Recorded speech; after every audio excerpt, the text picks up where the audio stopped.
We have got a problem. This word is such a troublemaker nowadays. America, or American. When we say this word, there are so many implications to it, there's so much depth to it that I feel like a lot of people in the United States are not necessarily aware of, especially people that don't really have that much contact with other countries. So today, we're going to talk about this word, all of its implications, all of its history, and how it functions today in the linguistic world.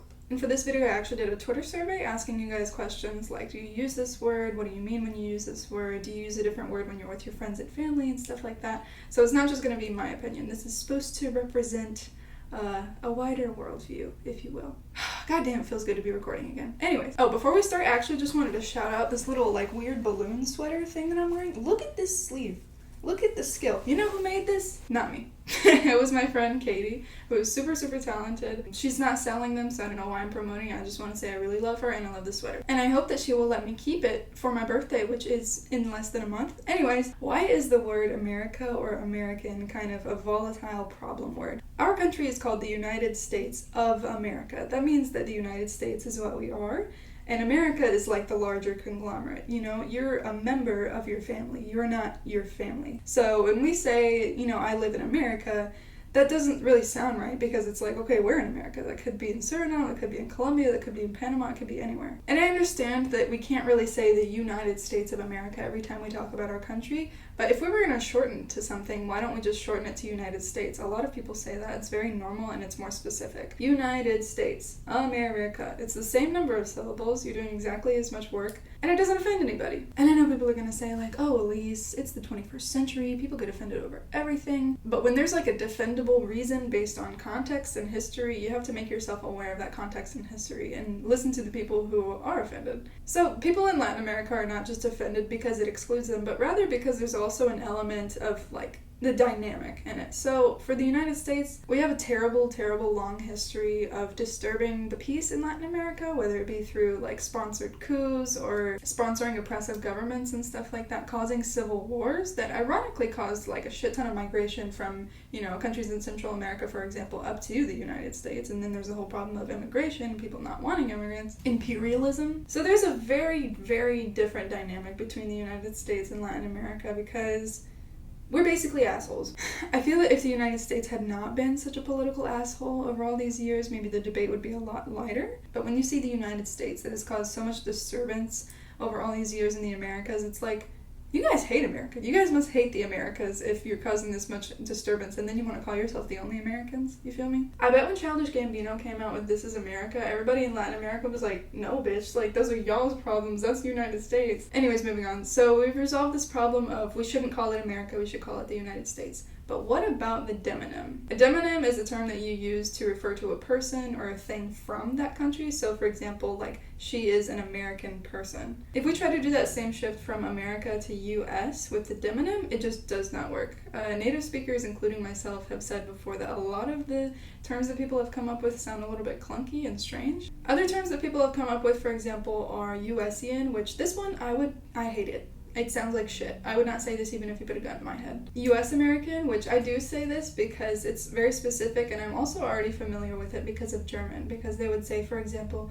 Sie ist eine US-amerikanische Schauspielerin. And then there's United Statesian, which I shouldn't even have to say anything. This sounds like a kid said it and then everybody just started saying it. I'm gonna go ahead and propose to Oxford or Cambridge or whoever the fuck is in charge of the English language that we change it to US American. I think that's the best viable option. However, the problem is that even if we change this in our language, in English, this word American is still being largely reinforced by other languages because it's spread. So talking about Américain in French, Americana in German, Americano in Portuguese. And speaking of Portuguese, let's go and see what Twitter has to say because I put this into the survey. I said that, I think the question was if your language has two or more terms for a person from the United States, which one do you most often use? And a lot of people from Brazil said that even though the term estadunidense exists, which is specific to the United States, it's just not as commonly used as Americano. A lot of people, even in Latin America, they say it themselves. This has spread to so many different languages, and not just in the West. We're also talking about China, because they have meikuo. They have, in Arabic, I'm pretty sure they also just say American. So you get the picture. It's being reinforced by other countries, and, we can still make the change in our language, but when everybody else is reinforcing it, it just feels sometimes a little silly or kind of like hopeless if people just still call us American anyway. That's not going to stop me from saying US American. I think I still really like to say that. Something that I wanted to mention in this video that is not necessarily, I feel like it's related, I feel like there's something to discuss here, but I'm not really sure where it fits in this discussion, is geography. So in the United States, we do not learn anything about like the American continent. We don't really say that. We almost always divide it between North and South. So North is Canada, United States, and Mexico, and South is everything below it. Or I don't know, where does Central America fit? Because we don't really refer to Central America as part of South America. Do you see how confusing this is?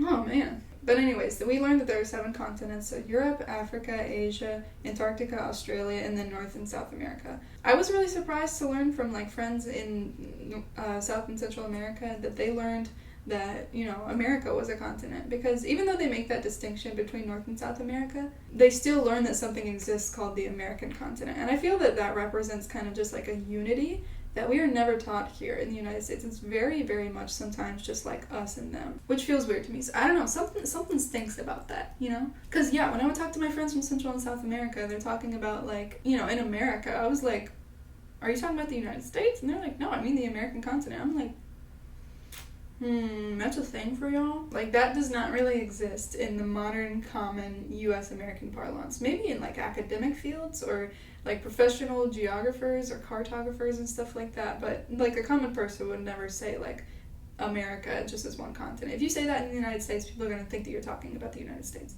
Now, I will say that I'm not perfect, because I do say the word American usually to refer to stuff from the United States when I'm talking to family or friends that are also U.S. American, but I want to keep that consistency with everyone, you know, because it doesn't make sense that when I'm talking to people from the United States, I'm kind of reinforcing that among us, and then I just change it for foreigners. Like, that doesn't really do anything, I feel like. So I'm trying slowly to like get out of that habit, but it is hard. I think I didn't even really start making this distinction until last summer, maybe. If you go on my Twitter and you look up the word American, you'll still find tweets from like last summer where I was using the word American to refer to stuff from the United States. I searched it because I was curious, so there's that little tidbit of information for you guys too. So I just want to say that if there exists a term specifically for people from the United States in your language, use it. Because even if it sounds weird, if people say like, hey, why are you saying that? You can open up the discussion and maybe educate someone that doesn't know about these things.